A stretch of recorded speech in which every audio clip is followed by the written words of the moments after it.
신약성경 고린도전서 15장 20절에서 28절까지 말씀을 같이 한번 우리 읽도록 하겠습니다. 다 찾으셨나요? 네. 고린도전서 15장은요, 우리가 부활장이라고 이렇게 이름을 붙일 만큼 아주 유명한 부활과 관련된 성경입니다. 그러니까 고린도 전서니까 고린도 지역에 있는 교회에 바울이 보낸 첫 번째 편지고, 그 편지의 내용 중에 이 여러 가지 이야기들이 있는데요. 오늘은 15장의 부활에 관한 이야기 중에 한 부분을 저희가 함께 나누도록 하겠습니다. 20절부터 28절까지 저랑 같이 우리 교대로 한번 교독해 보겠습니다. 그러나 이제 그리스도께서는 죽은 사람들 가운데서 살아나셔서 잠든 사람들의 첫 열매가 되셨습니다.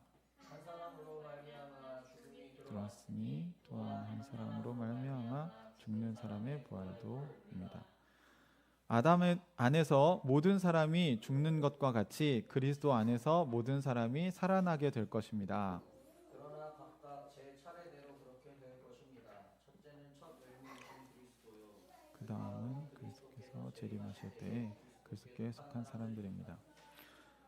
그때가 마지막입니다. 그때에 그리스도께서 모든 통치와 모든 권위와 모든 권력을 패하시고 그 나라를 하나님 아버지께 넘겨드리실 것입니다. 하나님께서 모든 원수를 그리스도의 발 아래에 두실 때까지 그리스도께서 다스리셔야 합니다. 맨 마지막으로 멸망받을 원수는 죽음입니다. 성경에 이르기를 하나님께서 모든 것을 그의 발 아래에 굴복시키셨다 하였습니다.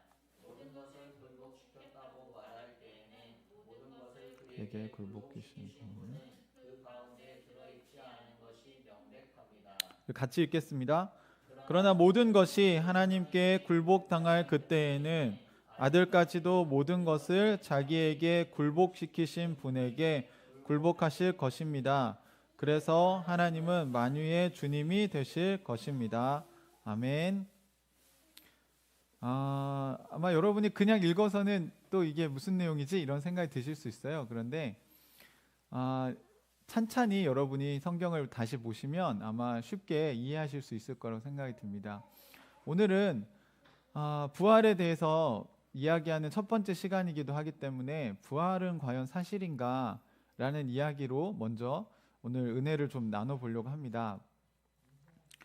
제가 이번 주에 설교 준비하다가 동영상을 하나 보게 됐는데요. 그 김학철 교수님이란 분이 부활은 사실인가에 대해서 아주 차분하게 설명하신 영상을 제가 보고 많은 도전을 받았습니다. 그 여러분에게 나중에 예배 마치고 제가 그 영상의 링크는 보내드리도록 할게요. 그 내용의 요지를 제가 여러분에게 좀 짧게 요약을 해본다면, 저도 물리학과 과학 철학을 공부한 사람이기 때문에 어떤 게 사실이냐 아니냐, 그것이 존재하냐 존재하지 않느냐라는 걸 우리가 존재론이라고 이야기를 합니다. 좀 간단히 말하면 예수님의 부활이 정말 사실이냐 아니냐, 이거를 판단하는 어떤 기준이 있겠죠. 그러니까 사실이라고 하는 건 그것이 진짜로 실제로 있었느냐 없었느냐를 먼저 판가름하는 게 중요합니다.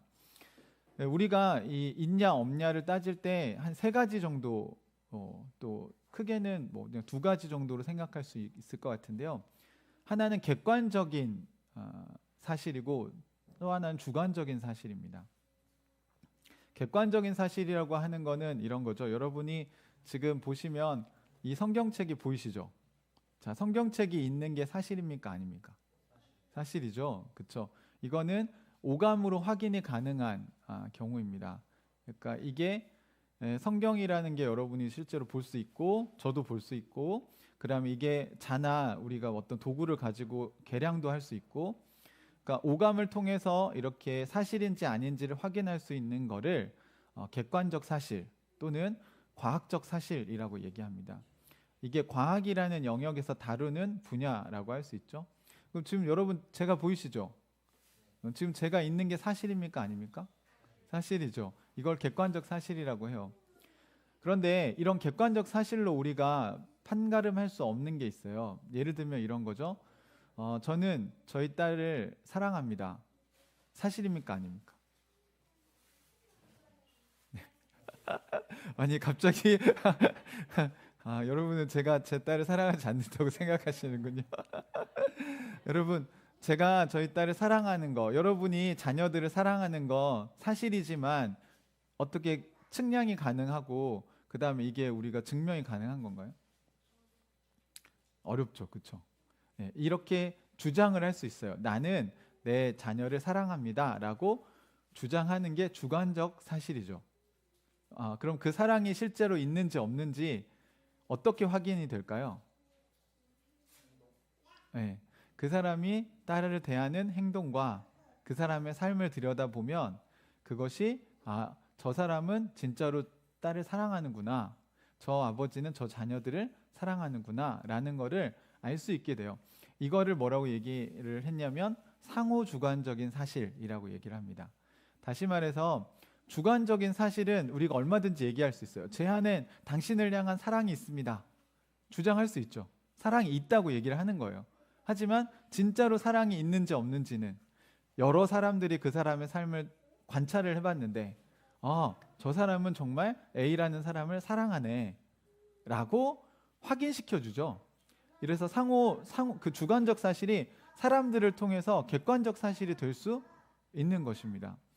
또 제가 제 딸을 사랑한다고 주관적으로 주장을 했지만 저희 딸이 그것을 확인해 줄 수 있겠죠. 제가 은유에게 물어봤어요. 은유야, 아빠는 은유를 사랑하는데 너는 아빠가 너를 사랑한다고 믿니? 네, 그래 라고 상호적으로 우리가 이거를 확인해 줄 수 있다는 겁니다. 이거를 주관적인 사실이라고 얘기를 합니다. 이거는 눈에 보이지 않는 것들이에요. 하지만 실제하죠. 우리의 신앙이나 믿음도 마찬가지입니다. 그런데 오늘 우리가 다루려고 하는 것은 이 과학적 사실과 주관적 사실이 아니라 과학적 사실과 역사적 사실이라는 것입니다.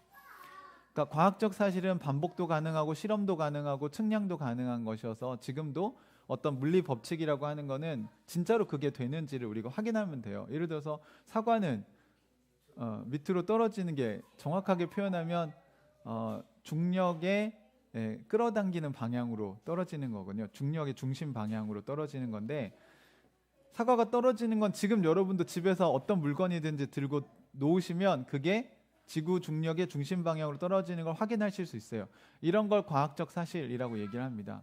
그런데 여러분 역사적 사실은요 우리가 실제로 일어난 거긴 한데 한 번밖에 일어나지 않았어요. 예를 들어서 여러분의 아이들을 한번 생각해 보세요. 여러분의 아이들이 태어난 일은 한 번 일어난 일이죠. 계속 일어나나요? 계속 막 태어나는 걸 우리가 보여줄 수 있나요? 그게 아니죠. 하지만 아이가 태어났다는 사실에 대해서 여러분 믿습니까? 안 믿습니까? 네. 그 증인들이 있고 그 기록물들이 있기 때문에 우리가 그걸 역사적인 사실로 받아들입니다. 예수님이 부활하셨는가? 이 문제는 역사적 사실과 관련된 문제죠. 그러면 이게 진짜인지 아닌지를 확인하려면 기록이나 증언이 있어야 됩니다. 우리나라 역사에서 아주 기적적인 일로 기억되는 게 뭐가 있냐면 이순신 장군의 명량대첩이 있습니다. 신에게는 12척의 배가 있습니다. 12척의 배로 일본 함대 133척과 맞서서 싸운 것으로 기록이 되어 있어요. 제가 이거를 이순신 장군의 난중일기를 조사해 봤습니다. 뭐라고 기록되어 있는지.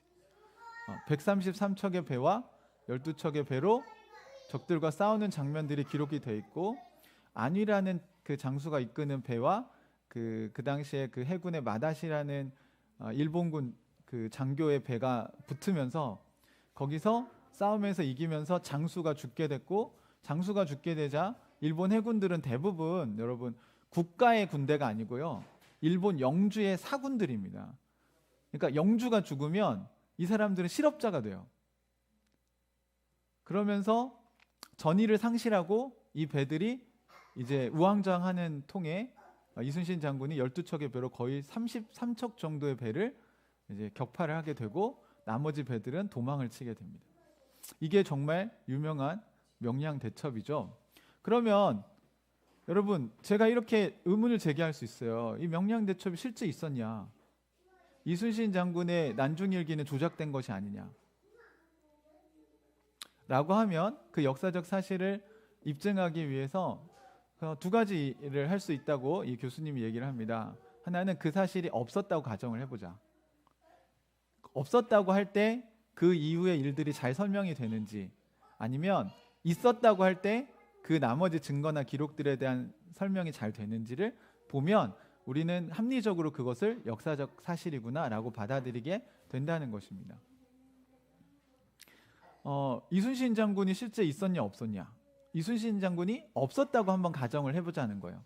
그러면 이순신 장군이 없었다고 가정했을 때 이순신 장군에 대한 많은 역사적인 기록들을 우리가 어떻게 해석할 것인가? 명량대첩 같은 그런 기적적인 일은 없었을 거야 라는 것은 우리가 좀 받아들일 수 있을지 몰라도, 나머지 난중일기를 비롯한 수많은 기록들에 대해서, 또 이순신 장군에 대한 많은 증언들에 대해서 우리가 다 부정해야만 명량대첩은 없었다고 할 수 있겠죠. 요즘 한일 간에 있는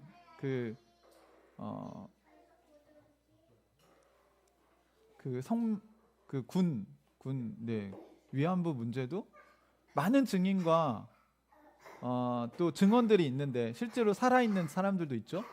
그런데 그게 없었다고 자꾸 주장을 하니까 이게 합리적 설명이 안 되는 거죠. 오히려 그 많은 증언과 사진들과 사실들을, 우리가 기록물들을 볼 때 이건 위안부가 있었다고 보는 게, 강제 그 노역에 끌고 간 일들이 있었다고 보는 게 우리가 이걸 받아들이기가 합리적이라고 하는 것이죠. 마찬가지로 예수님이 부활하셨다는 것에 대한 기록이 있는가? 너무나 많습니다.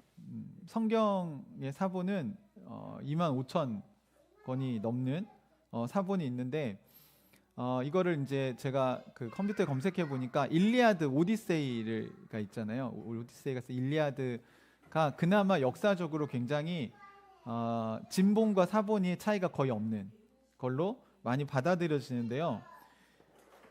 이 일리아드도 사본과 진본의 오차가 5% 정도 되고, 사본이 한 600개 정도 남아 있다고 합니다. 거기에 비해서 신약 성경은 사본도 25,000개 정도가 있고, 사본과 진본의 오류 확률은 0.5% 정도 된다고 얘기를 해요. 그럼 어떤 걸 받아들이는 게 우리가 합리적인 것? 일리아드의 기록은 우리가 이거는 사실이지 이렇게 받아들이면서, 신약 성경은 못 받아들이겠다고 얘기하는 건 확률상으로 10배나 더 오류의 확률이 적은 것임에도 불구하고 우리가 거부하는 것이니까, 이건 비과학적인 행동이라고 할 수 있겠죠. 95% 일치와 99.5%의 일치를 놓고 95%는 그렇지 우리 받아들이죠. 근데 99.5%는 못 받아들인다? 이거는 되게 어려운 일이죠.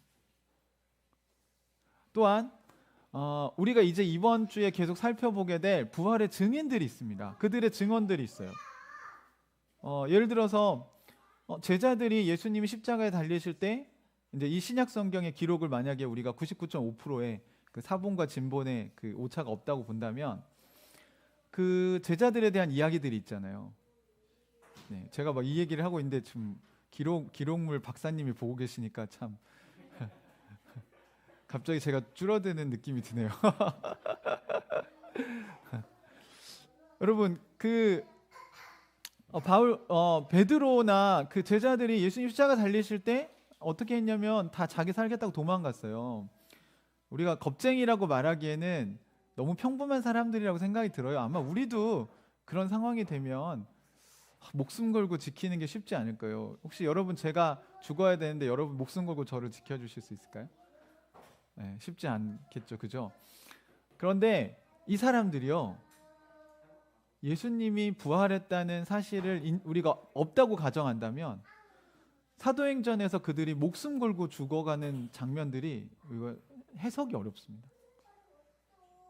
그러니까 베드로가 전승에 의하면 십자가에 거꾸로 못 박혀 죽었다고 하는데, 아니 그렇게 목숨을 아끼던 사람이 왜 사실이 아닌 것이, 만약에 부활이 없었다면 사실이 아닌 것에 자기 목숨을 걸 수 있었을까? 그럼 베드로만 그랬냐? 그렇지 않았어요. 1세기의 신앙인들이 다 그랬고요. 오늘 우리가 읽지는 않았지만 고린도전서 15장에 보면 앞부분에 이런 이야기를 하고 있습니다. 바울이 예수님이 부활하셔서 15장 5절에 게바에게 나타나시고 베드로를 얘기하는 거고, 다음에 12제자에게 나타나셨다고 하는 것입니다. 그 후에는 그리스도께서 한 번에 500명이 넘는 형제자매들에게 나타나셨는데, 그 가운데 덜어는 세상을 떠났지만 대다수는 뭐라고 했냐면 지금도 살아 있습니다. 이렇게 얘기하고 있어요. 그리고 야고보에도 나타나셨고, 나중엔 맨 작은 사도인 바울인 나에게도 나타나셨습니다 라고 얘기를 해요. 그래서 15장의 부활에 대한 이야기를 꺼낼 때 바울은 무슨 얘기부터 시작하냐면, 예수님이, 부활하신 예수님이 나타나셨다는 말을 반복해서 얘기합니다. 누구에게 나타나셨고 누구에게 나타나셨고 500명에게도 보이셨고 그리고 나에게도 보이셨다. 다시 말하면 나타나셨다는 건 뭐예요? 내가 그것을 보았다는 뜻이죠. 여러분, 예수님의 부활을 본 사람들이 있다는 거고요. 그 부활을 본 사람들이 말로만 본 게 아니라 실제로 그들의 삶이 엄청나게 많이 변화되었다는 것입니다. 예수님의 부활이 없었다고 가정한다면 1세기 교회의 변화를 도저히 설명할 수가 없어요. 이거는 뭐 로마인 이야기나 이런 책들에도 1세기 크리스찬들, 그리스도인들의 이야기는 이미 역사적인 여러 다양한 문헌들에 남아 있는데, 예수님의 부활이 없었다고 한다면 그들이 전한 복음의 핵심인 그 부활, 그리고 자신들을 부활의 증인이다 라고 표현하는 것들을 설명하기 어렵다는 것이죠. 이런 것들을 미루어 볼 때 저는 예수님의 부활이 사실이라고 받아들이는 것이 합리적인 믿음이라고 생각합니다. 좀 더 자세한 내용을 제가 여러분에게 보내드린 링크를 보시면 될 것 같아요. 그러면 이 부활이 왜 그렇게 중요한 것인가 하는 거예요. 오늘 바울은 부활에 대한 이야기를 시작하면서 왜 이 부활이 중요한 것인가에 대한 이야기를 꺼내고 있습니다. 오늘 우리가 읽은 앞부분의 내용은 부활이 없다면 우리야말로 가장 불쌍한 사람들이 아니냐라는 얘기를 하고 있어요. 그러나 부활은 정말 중요한 일이고 실제 있었다는 이야기를 하고 있는 것입니다. 부활이 왜 중요한가? 첫 번째, 21절을 우리 같이 한번 볼까요? 21절과 22절을 같이 한번 읽어보겠습니다. 시작. 한 사람으로 말미암아 죽음이 들어왔으니 또한 한 사람으로 말미암아 죽은 사람의 부활도 옵니다. 아담 안에서 모든 사람이 죽은 것과 같이 그리스도 안에서 모든 사람이 살아나게 될 것입니다. 그러니까 21절과 22절의 얘기는 똑같은 얘기인데요. 한 사람, 즉 아담 때문에 뭐가 들어왔어요? 죽음이 들어왔어요. 그런데 한 사람, 또 예수님 때문에 뭐가 들어와요? 생명이, 다시 살아나는 게 들어온다는 것입니다. 부활이 들어온다는 거예요. 그러면 우리가 먼저 이 죽음에 대해서 생각을 해봐야 되겠죠, 여러분. 우리가 믿음을 가진다고 할 때 여러분 가장 중요한 게 뭐냐면, 여러분 우리가 지금 성경에서 말하는 죽음의 상태에 원래 있었다는 것을 인정하는 것부터 시작해야 됩니다. 성경이 말하는 죽음이라는 게 뭐냐? 저 지금 살아있는데요. 왜 자꾸 죽었다고 얘기하세요? 아니요, 여러분, 육신의 죽음을 얘기하는 게 아니죠. 성경에서 말하는 죽음은 하나님과의 관계가 단절됐다는 얘기를 하는 겁니다. 그걸 어떻게 알 수 있나요? 간단하죠, 여러분. 성경에서 이 죽음과 생명에 대한 비유는 끊임없이 나옵니다. 그렇기 때문에 여러분, 죽음이 무엇을 의미하고 생명이 무엇을 의미하는지 정확하게 이해하는 게 필요해요. 죽음은 하나님과의 관계가 끊어진 걸 말하고요. 생명은 하나님과 관계가 회복된 걸 말합니다. 이게 굉장히 단순한 정의라고 제가 말씀드릴 수 있을 것 같아요. 왜 죽음에다 비유를 들었을까? 간단하죠, 여러분. 죽으면 더 이상 그 사람과 관계가 발전할 수 있습니까? 뭐가 안 되죠? 죽은 사람하고는 대화가 안 되고 소통이 안 돼요. 다시 말하면 우리가 죽어 있다라고 하는 것은요, 여러분이 더 이상 하나님과 뭐가 안 될까요? 소통이 안 돼요. 죽은 사람, 죽은 시체가 나는 살아있다고 믿습니다 이렇게 하면 살아나나요? 그게 아니죠, 여러분. 상태가 살아있는 상태가 되어야 하는 겁니다. 성경에서는 모든 사람들이 이 영적인 죽음의 상태로 태어난다고 얘기합니다. 다시 말하면 신과의 단절이 일어나 있어요. 여러분이 하나님과 소통이 잘 되시나요? 안 되시죠? 근데 여러분 생각해 보십시오. 죽으면 소통을 할 수가 없어요. 일단 살아나야 해요. 살아있어야 그 다음에 대화를 하든 말을 하든, 그 다음에 아이가 이렇게 처음에 옹알이라도 해서 이렇게 성장을 하든 하는 건데, 죽은 상태에 있는 시체는요, 그 가능성, 성장 가능성이 없는 거예요. 그러면 이 죽음이라는 게 어떻게 시작됐는지 창세기 1장에 아담과 하와의 이야기 속에 아담을 통해서 어떻게 죽음이 들어왔는지 성경이 보여주고 있습니다. 여러분이 잘 아시는 것처럼 하나님께서 선악을 알게 하는 나무를 만드시고 얘기하셨죠? 내가 다른 동산의 열매는 다 먹어도 되는데, 네. 이 선악을 알게 한 나무의 열매만은 먹지 마라. 이 열매를 먹는 날엔 정령 죽으리라. Surely die. 분명히 죽는다고 얘기하셨어요. 그때 처음 뭐가 들어왔냐면 죽음이라는 용어가 들어오기 시작했습니다. 선악의 기준이 하나님이 아니라 인간이 되는 순간 너는 죽게 된다. 다시 말하면 나와의 관계가 끊어지게 된다. 그래서 어떻게 됐어요? 에덴 동산에서 쫓겨났죠. 육신이 죽었나요? 아니에요, 여러분. 하나님과의 관계에서의 죽음은 육신이 죽는 걸 말하는 게 아닙니다. 육신의 죽음은 그냥 그 결과물일 뿐이에요. 에덴 동산에서 쫓겨났다는 건 하나님과 관계가 끊어졌다는 걸 얘기합니다. 그걸 다른 표현으로 신명기 31장 16절에서 18절엔 이런 말씀이 있어요. 주님께서 모세에게 말씀하셨다. 너는 내 조상과 함께 잠들 것이다. 그러니까 이제 모세가 죽을 때 한 얘기죠. 그러나 이 백성은 그 가나안 땅에 들어가서 살게 될 건데, 살게 될 그 땅의 이방 신들과 더불어 음란한 짓을 할 것이다. 여기서 음란한 짓은 여러분 성적인 음란함을 얘기하는 게 아니에요. 하나님과의 관계에서의 음란함을 얘기하는 겁니다. 그런데 왜 음란함이라고 비유를 했냐면 결혼 관계에 비유를 드신 거예요. 그러니까 하나님과 결혼을 했는데 다른 남자, 다른 여자와 계속 관계를 맺고 그냥 육체적인 관계만 맺는 게 아니라 누구 말을 더 들어요? 그러니까 본 남편과 본 아내의 얘기를 듣는 게 아니라 다른 남자, 다른 여자의 이야기를 듣고 사기도 당하고 막 이제 폭력도 당하고 그다음에 자기의 삶도 유린당하고 하는 일들을 한다는 거예요. 다시 말하면 하나님과 분명히 출애굽기 19장에 새 언약을 맺어놓고 우리는 하나님 백성이 되겠습니다 하고 하나님과 결혼을 해놓고 가나안 땅에 들어갔더니 풍요를 갖다 주는 바알 신이 있대요.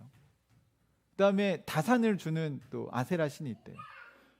또 물질에 대한 만몬 신이 있어요. 그랬더니 그것도 이제 갖고 싶은 거예요. 오늘날도 마찬가지죠. 교회를 나갈 때 영혼을 구원을 받을 수 있대요.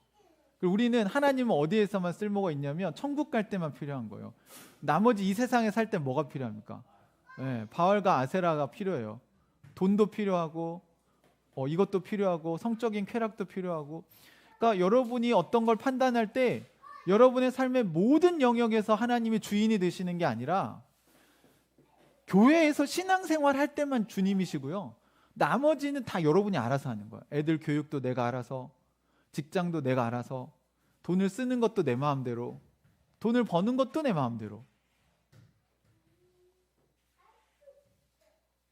이게 선악을 알게 하는 나무의 열매를 따먹은 인간의 상태라고 얘기하신 거예요. 그러니까 죽은 거라는 거죠. 여러분이 살았는지 죽었는지 아주 쉽게 알 수 있습니다. 여러분 말씀 묵상하실 때 하나님과 소통이 되십니까? 안 되십니까? 안 되면 죽은 거예요, 여러분. 많은 성도들이요, 자신을 크리스찬이라고 얘기하는데 하나님의 뜻이 뭔지를 모르겠대요. 물론 거듭났는데 어린아이여서 모른다면 제가 도와드릴 수 있습니다. 아니, 그거 하려고 그 전문가로서 제가 부르심을 받은 거니까 도와드릴 수 있는데, 도와줬는데 그걸 행하나요, 행하지 않나요? 행하지 않아요. 이게 두 종류가 있습니다. 여러분 잘 분별해 보세요. 여러분이 영적으로 죽었는지 살았는지는 너무너무 중요한 문제예요. 죽은 사람들은요, 할 마음이 없어요. 순종할 마음이 없어요. 자기가 하고 싶은 고집을 버리지 않아요. 그러니까 선악의 기준이 여전히 자기예요. 이 사람은 죽은 겁니다. 산 사람들은요, 생명이 있는 사람들은 어떻게 다르냐면, 나 하나님의 뜻이 뭔지 알면 그걸 행할 거야 라는 마음의 태도가 있어요. 그리고 실제로 하나님의 뜻을 알게 됐을 때 자기 생각과 다르더라도 어떻게 해요? 그렇게 살려고 노력하고 애를 씁니다. 그걸 완벽하게 사느냐가 아니라, 예를 들어서 엄마 아빠가 아이와 소통이 되면 걸음마를 가르쳐 줄 수 있잖아요. 그러면 걸음마를 하려면 어떻게 해야 되는지 내가 알려줄게. 그럼 아이가 그 벽을 잡고 일어서고 걸음마를 연습을 합니다. 아이가 걸음마를 배울 마음이 있는 것과 걸음마를 배울 생각이 아예 없어요. 이것과의 차이인 것입니다.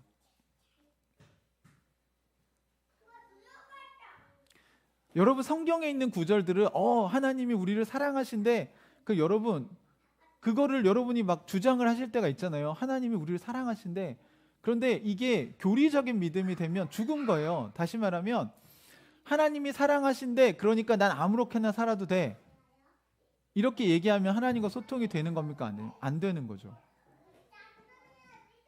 왜요? 하나님은 죽은 하나님이 아니고 살아계신 하나님이거든요.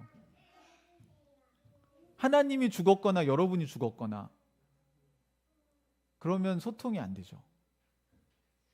그러니까 여러분이 지금 육신이 살아계시고 죽지 않았다면 여러분이 기도가 안 되고 말씀 묵상이 안 된다는 것은 여러분이 영적으로 죽은 상태에 있거나 아니면 아주 어린아이의 상태에 있는 건데, 어린아이의 상태에 있는 사람들은 말씀 묵상을 배우려고 하고요, 죽은 상태에 있는 사람들은 그걸 하지 않습니다.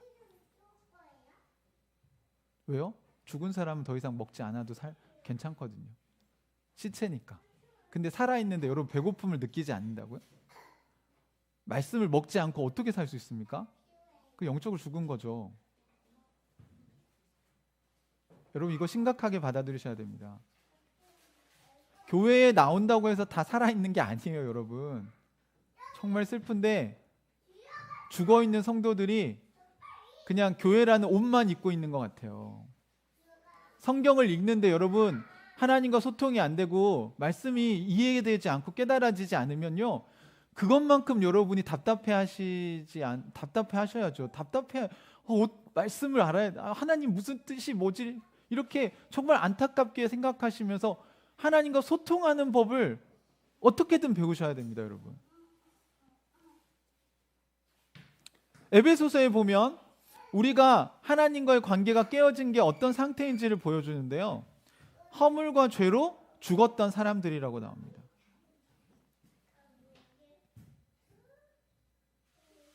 허물과 죄로 죽었던 사람들의 상태가 뭔가, 에베소서 2장 2절에 보면 그때 여러분은 우리가 죄로 죽었던 상태일 때 어떻게 하는지를 성경이 또 설명해 주고 있는 거예요.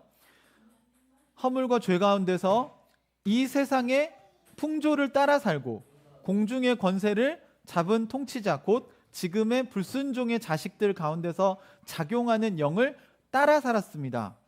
우리도 모두 전에는 그들 가운데서 육신의 정욕대로 살고 육신과 마음이 원하는 대로 행했습니다. 다른 사람들과 마찬가지로 우리도 날 때부터 진노의 자식이었습니다. 이렇게 얘기해요. 무슨 얘기냐면 우리가 영적으로 죽은 상태, 죽음의 상태일 때는 자꾸 뭘 따라 사는데 그게 하나님이 아니에요. 뭘 따라 삽니까, 여러분? 세상의 풍조를 따라 살아요. 또는 불순종의 자녀들은 악한 영들을 따라 살아요. 불순종의 영들은 뭐냐면 하나님과 관계가 안 되니까 하나님의 뜻에 불순종하는 사람들이 있어요. 제가 이렇게 상담하다가 하나님의 뜻은 이건 것 같아요. 그렇게 얘기했을 때 사람들이 그걸 받아들이나요? 안 받아들이죠. 이게 불순종하는 거예요, 여러분. 이 핑계 저 핑계 막 우리가 대면서 전 이래서 안 되고요. 전 이것 때문에 안 되고요. 이건 너무 이상적인 거고요. 아니요, 여러분. 그럼 예수님의 제자가 아니신 거예요. 여러분 누군가의 제자가 되어서 레슨 받으러 갈 때 예를 들면 제가 기타 레슨을 받는데 저는 손가락이 아파서 이거 코드는 못 잡고요. A 코드는 G 코드는 싫고요. 이렇게 하면 레슨 할 수 있어요? 그 사람이 제자라고 얘기하실 거예요, 스승이? 안 하죠, 당연히. 그러면 그냥 너는 돈이나 내라 이렇게 할까요? 네.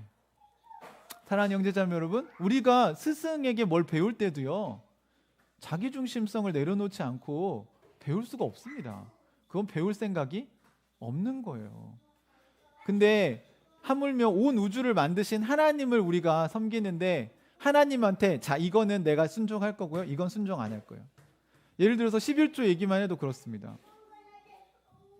여러분 지금은 여러분도 만몬신을 숭배하고 있는지도 몰라요. 여러분도 바알도 숭배하고 있는지 몰라요. 여러분 돈은 교회에 내는 게 아니에요. 헌금은 하나님께 하는 겁니다. 사랑하는 형제자매 여러분 착각하시면 안 돼요. 그런데 주님에게 여러분이 그런 것들을 낼 때에도 성경의 기준이 아니라 내 생각대로 해요. 내 형편대로, 내가 하고 싶은 대로. 여러분 시간을 쓸 때도 어떻습니까? 레슨 받으러 가는데 선생님 시간에 안 맞추고 제가 하고 싶을 때 할게요. 이번 주는 그냥 쉬시죠. 네, 돈 벌기엔 참 좋은 제자가 될 것 같네요. 그럼 저도 가르쳐 보면요, 정말 공부하기 싫으니까 진도 살살 나가면 저도 편해요. 여러분 하나님의 제자, 여러분 하나님 나라 백성인데 그렇게 살 수 있어요? 아니에요, 여러분. 여러분 너무 잘못 배우신 거예요. 성경을 읽는 게 중요한 게 아니라 읽는 건 당연한 거고요. 성경을 읽었을 때 하나님과 소통하는 관계가 돼야 그게 말씀을 제대로 보는 것입니다. 그걸 하라고 하나님 우리에게 성경을 주신 거예요. 여러분 지금 무엇을 따라 살고 계십니까? 여러분 혹시 죽은 상태는 아닌가요? 이번 주에 제가 페북에 요즘 이제 제 패친 분들이 미얀마의 상황을 많이 올리십니다. 제가 어느 날은 어떤 미얀마 사람이 하는 이야기를 보다가 자막을 이렇게 쭉 올라온 걸 보다가 눈물이 주르륵 흐르더라고요. 그러니까 우리 예배 시작할 때 4월에 우리나라에도 참 슬픈 일들이 많았죠. 그죠? 뭐 4.3 사건만 얘기했지만 이제 세월호 사건도 있고요. 우리나라에도 광주 민주화 운동이 있었고요. 이제 이거는 우리에게는 어떻게 보면 지나간 과거잖아요. 이 역사적 사실이 있었냐 없었냐. 없었다고 보기에는 너무 해석이 안 되는 게 많다는 거예요. 아까 서두에 얘기한 것처럼 이걸 있었다고 봐야 많은 증언들과 이 사실들이 우리가 받아들여집니다. 그런데 여러분 미얀마는 지금 그게 현재 진행형이에요. 그 군부 쿠데타를 일으킨 사람들이 수만 명의 시민들을 죽이고 있습니다. 왜요? 선악의 기준이 자기니까요. 그들이 하나님을 아나요? 하나님과 소통이 되나요? 그걸 하나님 기뻐하시는 일입니까? 아니잖아요, 여러분. 만약에 그 군부 세력 중에 혹시 교회 다니는 사람이 있다면 정말 우리가 얼마나 심각한 지금 기독교가 오염되고 왜곡되어져 있는지를 생각해야 됩니다. 왜? 한국은 그랬으니까요. 한국의 군사 쿠데타를 일으킨 사람들이 교회 장로고 교회 집사를 하고 있어요. 이게 말이 안 되는 일이잖아요, 여러분. 왜요? 죽었기 때문에 그런 겁니다. 살았는데 그렇게 할 수가 없어요, 여러분. 여러분 하늘가족 교회를 생각해 보십시오. 교회는 여러 지체들이 모여서 만들어진 그리스도의 몸 아닙니까? 여러분 제가 그리스도의 몸 아니에요. 저도 그리스도의 몸의 한 일부일 뿐입니다. 그러면 여러분 우리 하늘가족 식구들이 손도 있고 발도 있고 다리도 있고 뭐 몸통도 있고 팔도 있고 뭐 여러 가지가 있겠죠, 여러분. 그런데 생각해 보세요. 손이 죽었어요. 죽으면 어떻게 해야 되죠? 네. 손이 죽었다는 건 이게 쌀이 썩어 들어가고 괴사하기 시작했다는 겁니다. 그러면 의사들이 어떻게 하나요? 잘라내죠. 이게 사랑이 없어서 그런 건가요? 네, 내 손이니까 나는 하나님은 사랑이시니까 이거를 막 괴사되어져 가는 손을 계속 끌어안고 있나요? 여러분, 공의와 사랑이 같이 가는 겁니다. 이걸 잘라내지 않으면 다 죽어요, 여러분. 그리스도의 몸을 세워야 되는데 그리스도의 몸이 다 썩어 들어간다고요, 여러분. 그러면 그 일을 대표 목사인 저는 분별을 해야 되지 않을까요? 여러분은 분별하지 않아도 됩니까? 이건 되게 중요한 일입니다, 여러분. 공동체가 죽느냐 사느냐의 문제예요. 우리는 죽음에서 생명으로 온 사람들인데 죽음을 용납할 수는 없는 거예요. 또 암세포라고 하는 게 여러분 생각해 보세요. 암세포가 어떤 거냐면 살아있는 세포인데, 이건 죽은 건 아니에요. 살아있는 세포인데 살덩어리에 가야 될 세포가 예를 들면 창자 안에, 대장 안에 생겼어요. 그럼 간에 붙었어요. 그럼 원래는 간에는 간세포만 자라야 되거든요. 그 대장이면 대장세포만 있어야 돼요. 그런데 거기에 살덩어리가 생기면서 어떻게 되죠? 거기를 막아버리거나 아니면 신체의 장기들을 눌러서 사람이 결국 죽게 되는 게 암입니다.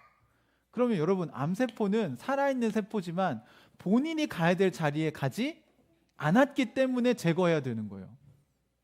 마찬가지입니다, 여러분. 여러분이 살아있다고 하더라도 하늘가족교회에 손의 역할을 해야 될 사람, 다리의 역할을 해야 될 사람, 발의 역할을 해야 될 사람들이 있어요. 저도 마찬가지예요, 여러분. 제가 여러분이 목사님이 이거 다 하셔야 되는 거 아닙니까? 아니, 어떻게 다 합니까? 그럼 저도 암세포가 되라고요? 제 역할이 손이면 저는 손의 역할을 충실하게 하기를 주님이 원하시겠죠. 왜? 머리가 그리스도시니까. 그러니까 그리스도께서 저에게 선하다 악하다를 얘기하시면 그거에 순종할 뿐입니다. 그러니까 주님과 소통이 안 되면 죽은 상태고, 죽은 상태에선 주님이 원하시는 일을 할 수가 없는 거예요, 여러분.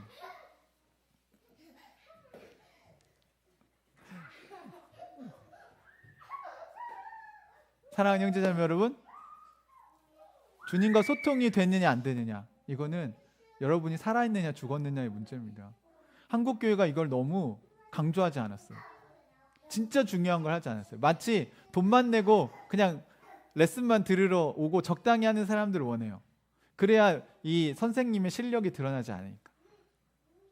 제자가요, 제대로 배우려고 하면요, 선생님의 실력이 이제 드러나죠.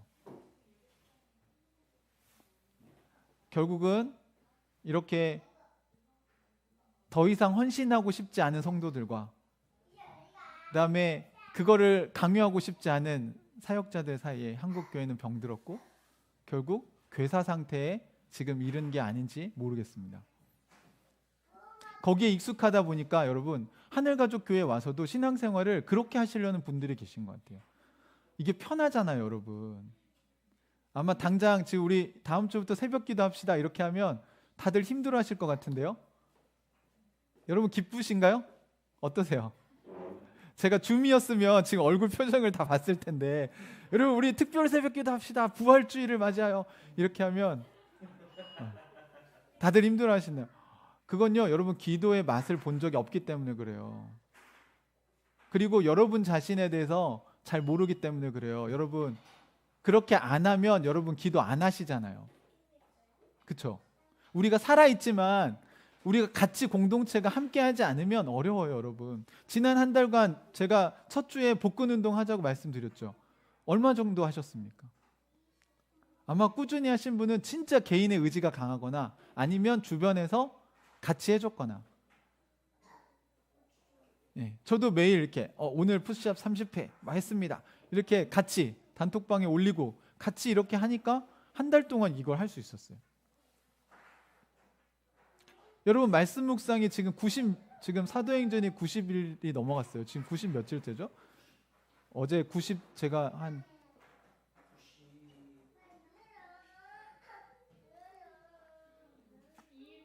네, 92일째. 사도행전만 지금 92일째가 됐습니다. 곧 이제 100일이 다 돼 가는데, 이제 100일이 되기 전에 끝날 것 같아요. 예, 이제 27장, 28장 하면 끝나거든요. 사도행전이 끝나면 제가 그 다음엔 조금 정리를 하려고 합니다. 제가 보니까 여러분 말씀 묵상 하는지 안 하는지 모르겠어요. 근데 저에게 유익한 건 뭐냐면 아침마다 말씀 묵상 본문을 여러분에게 보내줘야 하기 때문에 저도 이 훈련이 되고 정말 하나님과 교제하는 이 즐거움을 매일 아침 누릴 수 있다는 것입니다. 살아있는 사람들은요, 이게 좋다는 거 알아요. 하고 싶은데 못하니까 도와주세요, 이렇게 돼야 돼요. 그런데 죽은 사람들이요, 안 하고 싶어요. 그리고 진짜를 맛을 못 봤으니까 힘들어해요. 제가 아는 한 형제가 과일을 진짜 싫어하는 형제가 있거든요. 그래서 나중에 이유를 알고 보니까 집이 가난해서 항상 맛없는 과일만 사서 먹었대요. 그래서 이 친구는 과일은 다 맛이 없구나라는 게 어려서부터 경험이 된 거예요. 그러니까 어느 날 제가 좀 좋은 과일을 같이 나눴는데 과일이 이렇게 맛있었어요? 아니 이런 과일이 있나요? 뭐 이렇게 되는 거예요. 여러분은 맛있는 걸 먹어봤으니까 이게 공감이 되시지만 맛없는 과일만 먹었던 사람은요, 과일에 대한 이 장벽이 너무 커요. 벽을 넘어가지 못합니다. 그게 하나의 장애가 돼버린 거예요. 저는 오늘날 여러분이 하늘가족교회에 오셔서도 제가 초기에 그런 장애들이 있는 걸 많이 봐요. 보니까 기도가 뭔지를 잘 모르시니까 기도합시다 이러면 그걸 또 한다고? 그 맛없는 기도를? 말씀 묵상합시다 그러면 그 먹기 싫은 거 그거 억지로 먹었던 거 엄마가 아빠가 막 먹어 해가지고 먹었던 거 막 토해가면서 먹었던 거 그걸 또 한다고? 라는 장애가 있다는 걸 알았어요, 여러분. 근데 여러분이 죽었으면요 안 먹어도 돼요. 안 먹어도 여러분 사는데 전혀 지장이 없어요. 그럼 여러분 영적으로 죽은 상태라고 생각하시면 돼요. 근데 살아있는 사람들은요 먹어야 되는데 배가 고파요. 하나님과 관계에 내가 좀 문제가 있구나 느껴요, 본인이. 기도해야 되는데 그 맛없는 기도라도 해야 되겠네. 왜요? 살아야 되니까. 제가 여러분과 나누고 싶은 건 뭡니까? 아니요, 여러분 그런 거 말고 진짜 맛있는 과일, 이거 진짜 입에서 살살 녹는 과일, 이거 먹읍시다.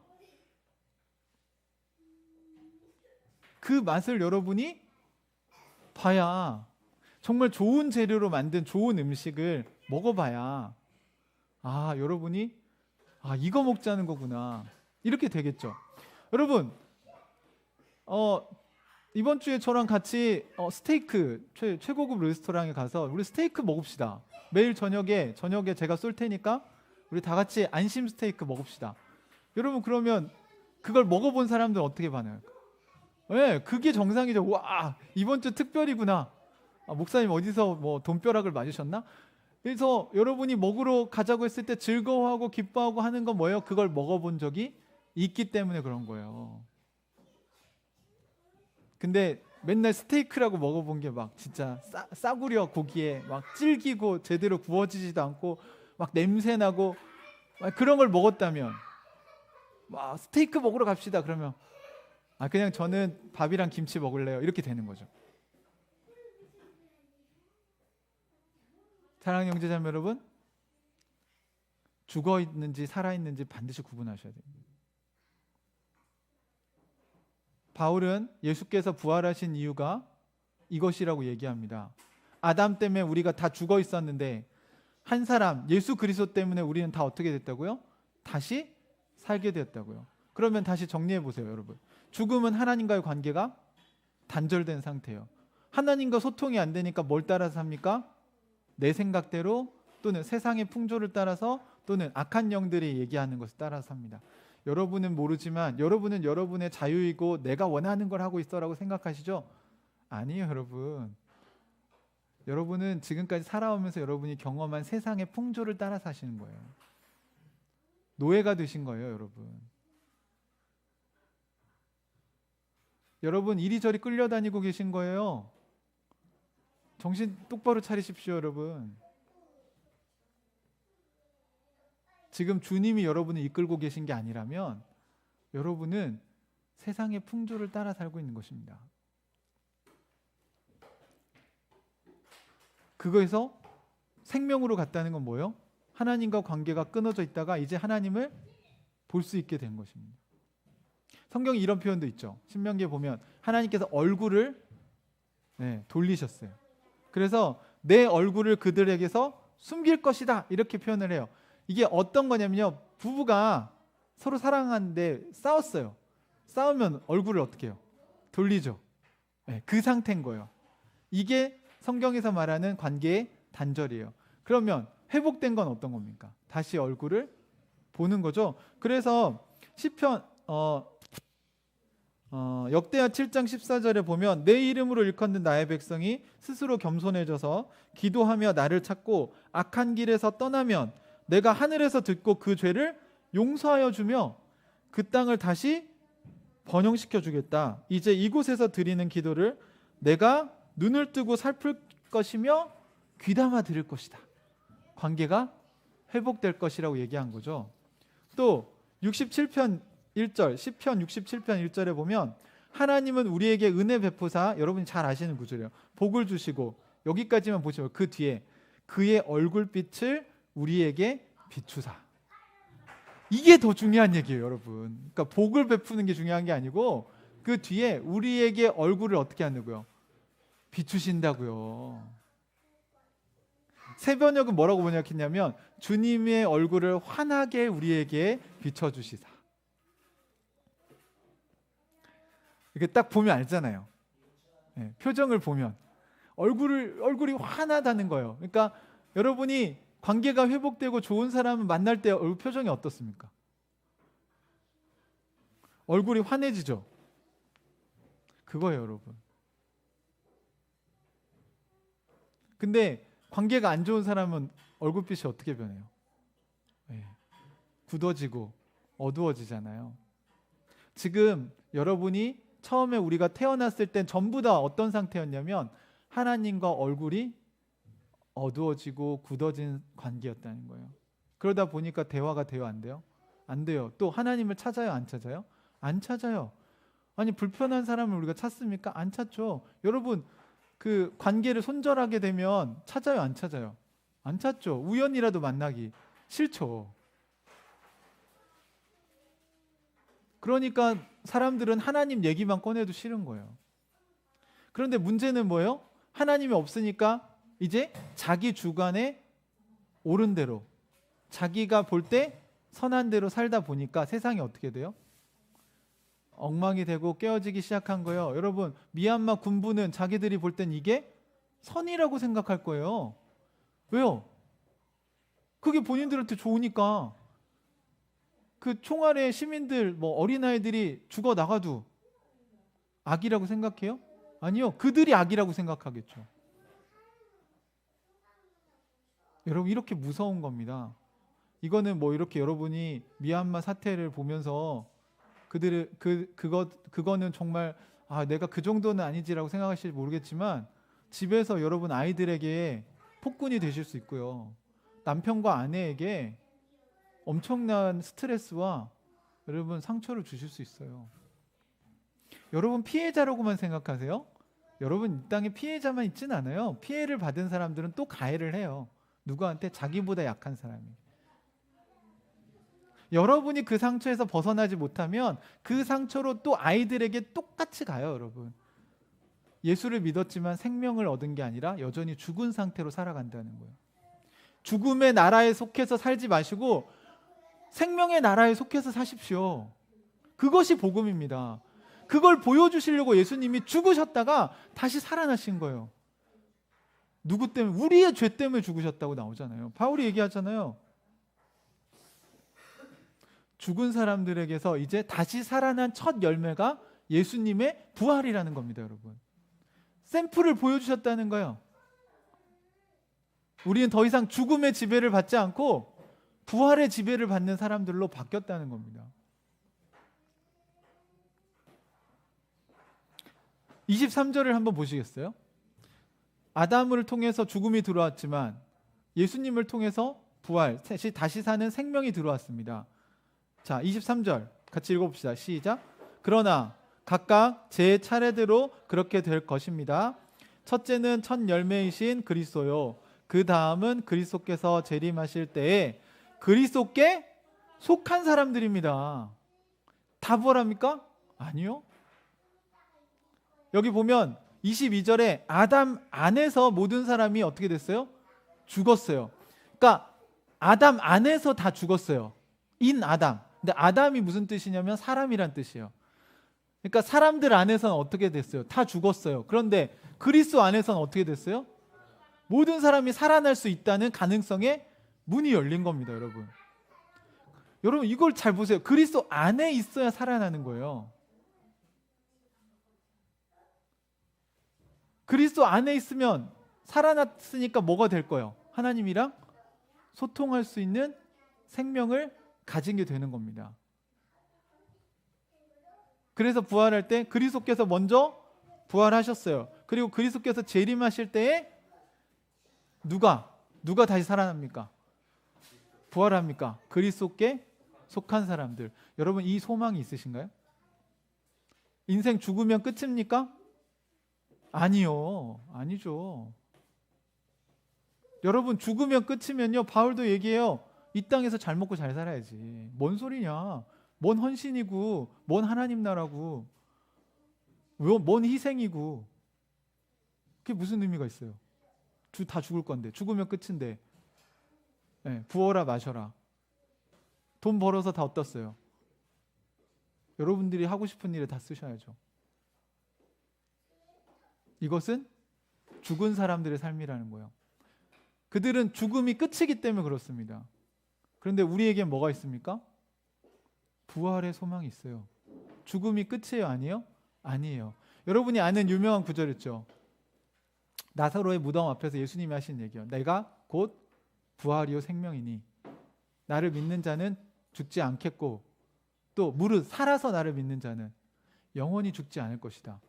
그러면 안 죽었나요? 마리아, 마르다 안 죽었나요? 나사로 다시 살아났지만 안 죽었나요? 아니에요. 나사로를 살리기 전에 예수님 그 얘기를 하신 건 부활의 소망이 어떤 건지를 눈에 보이게 샘플을 보여주시려고 하신 거지 다시 나사로는 늙어서 죽었어요. 그러니까 영생교나 이단들이 육신이 영원히 산다. 거짓말이죠. 그 얘기를 한 게 아니에요. 예수님은. 성경에서의 죽음과 생명은 하나님과의 관계를 얘기하는 겁니다. 그렇기 때문에 살아서 여러분 육신이 살아서 하나님과의 관계를 회복한 사람은 육신이 죽어도 그 관계가 계속되죠. 그러니까 살아서 믿는 자들은 영원히 산다는 거예요. 이해되시나요? 여러분이 지금 하나님 나라를 들어왔지 죽어서 들어가는 게 아니라고요. 지금부터 하나님의 통치와 다스림을 받고 있고 여러분이 말씀 묵상하고 기도하시면서 하나님과 소통을 하고 계시잖아요. 그게 하나님 나라예요, 여러분. 여러분 이미 하나님 나라에 들어오셨어요. 우리는 이미 부활에 참여한 사람들이 됐어요. 오늘 이 읽은 본문 뒷얘기가 이제 세례 얘기거든요. 그래서 우리가 세례라는 걸로 죽었다가 다시 살아나는 것을 상징한다는 겁니다. 그러니까 우리는 누구예요? 우리는 죽음에 속한 사람들이 아니라 생명에 속한 사람들이라는 겁니다. 우리는 죽음 아래 살아가는 사람들, 죽으면 끝이니까 인생은 여기가 다야 라고 추구하며 살아가는 사람들과 같지 않다는 거예요, 여러분. 우리는 뭐가 있습니까? 살아계신 하나님과 함께 살아가는 영적인 생명의 나라에 들어가 있다는 것입니다. 여러분 이 눈을 여셔야 돼요. 이 관점에서 보셔야 여러분의 인생이 재해석되는 겁니다.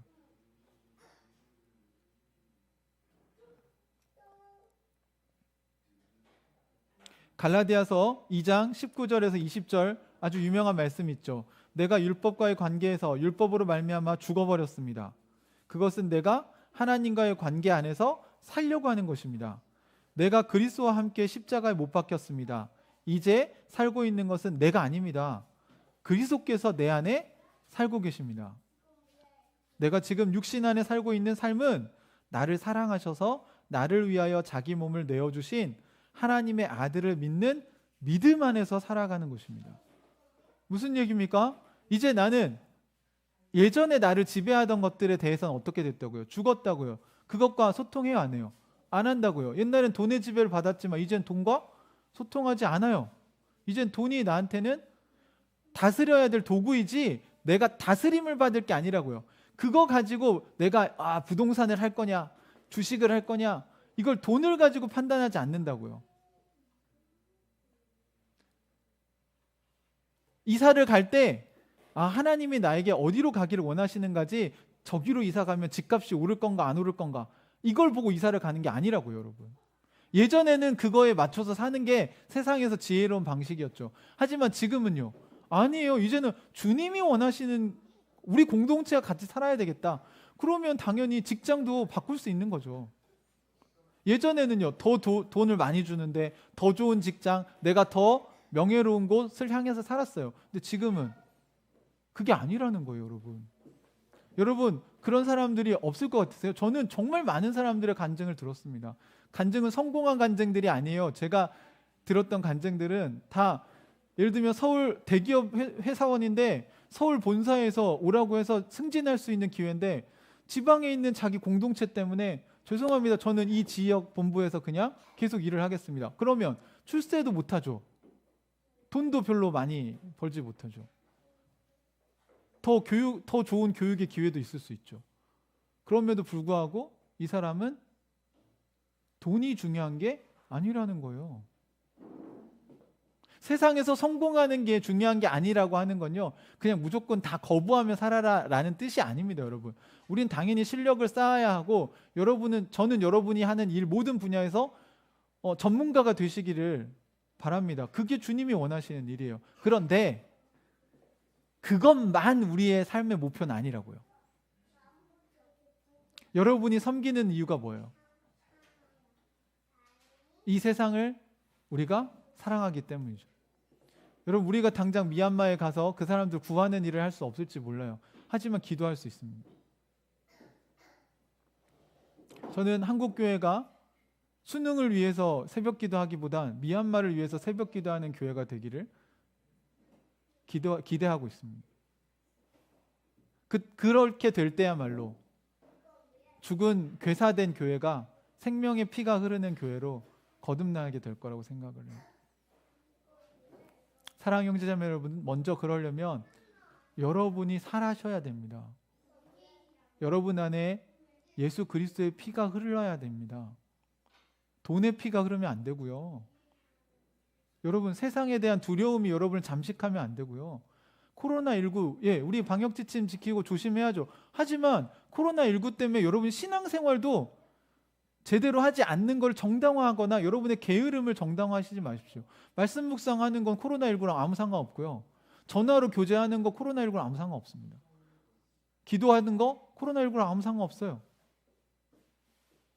지금 여러분이 바른 자세로 예배드리는 거 코로나19 아무 상관없습니다. 사랑하는 형제자매 여러분, 여러분은 생명의 나라에 속한 사람들입니다. 바울이 얘기한 것처럼 이제 내가 이 육신 안에 사는 것은 내가 사는 게 아니고 예수 그리스도가 사는 거다. 그러면 우리 안에 막 예수님이 우리 로봇처럼 막 조종한다는 얘기입니까? 그렇게 되나요? 안 되죠, 여러분. 바울이 자발적으로 예수님의 통치와 다스림을 받도록 노력하면서 살아간다는 거예요. 그분과 소통하면서 살아간다는 것입니다. 여러분, 요즘에 말씀 묵상하시면서 깨달음들을 나눠주는 형제자매들 제가 보는데요. 여러분, 그거 하나라도 혹시 실천해 보셨을 때 기쁨을 경험해 보셨나요? 여러분이 생명의 나라에 속했다는 것을 경험해 보셔야 됩니다. 여러분, 주님 살아계세요. 부활하셨어요. 그분 죽지 않았습니다. 하늘에 올라가셔서 지금도 우리를 보고 계시고요. 우리와 함께하고 계십니다. 바울이 오늘 15장에서 아주 경고성 메시지를 하는 장면이 하나 있습니다. 오늘 제가 읽지 않았지만 같이 한번 읽어보시죠. 32절부터 한번 읽어보겠습니다. 32절부터 32, 33, 34 세 절인데요. 바울이 이 부활에 대한 이야기를 하면서 무슨 얘기를 했는지 같이 한번 보겠습니다. 시작. 내가 에베소에서 맹수와 싸웠다고 하더라도 인간적인 동기에서 한 것이라면 그것이 나에게 무슨 유익이 되겠습니까? 만일 죽은 사람이 살아나지 못한다면 내일이면 죽을 터이니 먹고 마시자 할 것입니다.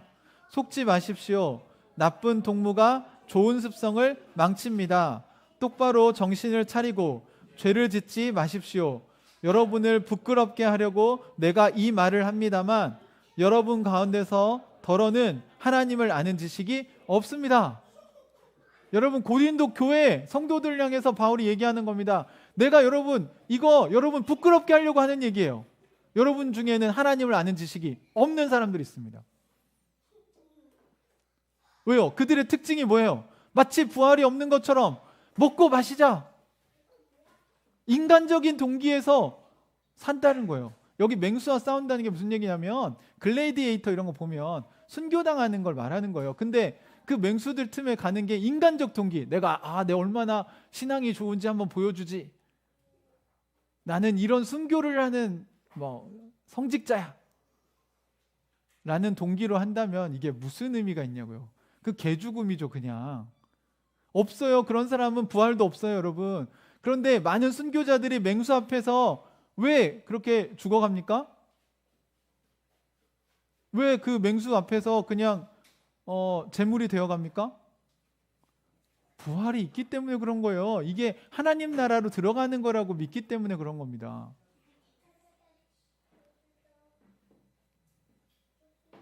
괜찮아요, 여러분. 여러분, 바울이 얘기하잖아요. 인간적인 동기로 신앙생활을 하는 거면 무슨 의미가 있냐고요. 순교를 당해도 여러분 그건 아무 의미 없어요. 그 여러분이 아시겠죠. 여러분은 무슨 동기로 신앙생활을 하고 있느냐는 거예요. 그러면서 내일이면 죽을 건데 먹고 마시고 놀자 라고 말하는 나쁜 동무들에게 속지 말라고 얘기합니다. 여러분, 분별하셔야죠. 나쁜 동무들이 좋은 습성을 망칩니다. 우리나라 속담에도 있잖아요. 그렇죠? 여러분, 죽음이 지배하는 세상에서 살기 때문에 여러분, 세상에서 살면요, 여러분이 자꾸 부활 없나? 하나님 안 살아 계신가? 그래, 다 큐티 한다고 어떻게 하나님과 소통이 다 되겠어? 다 이러고 사는 거지. 저는 그 죽음의 나라에서 생명의 나라로 반대로 좋은 친구들을 사귀면 여러분에게 좋은 습관이 생길 수 있습니다. 여러분, 거기에 시간과 에너지를 쏟으십시오. 여러분, 우리는 하나님의 지배를 받을 것인가? 아니면 세상의 지배를 받을 것인가? 오늘 부활주일에 우리가 예수님이 죽어서 부활하신 이 생명의 의미를 여러분 안에 깊이 새기지 않는다면 여러분, 죄송합니다만 여러분은 그리스도의 제자가 아닙니다. 예수님의 십자가를 보면서 여러분 눈물이 나지 않는다면, 나 때문에 저렇게 고통을 당하셔서 내가 죽음의 지배를 당하던 세상으로부터 이제 하나님과 소통할 수 있는 길을 여신 거구나. 여러분, 그 지점을 깨닫지 못한다면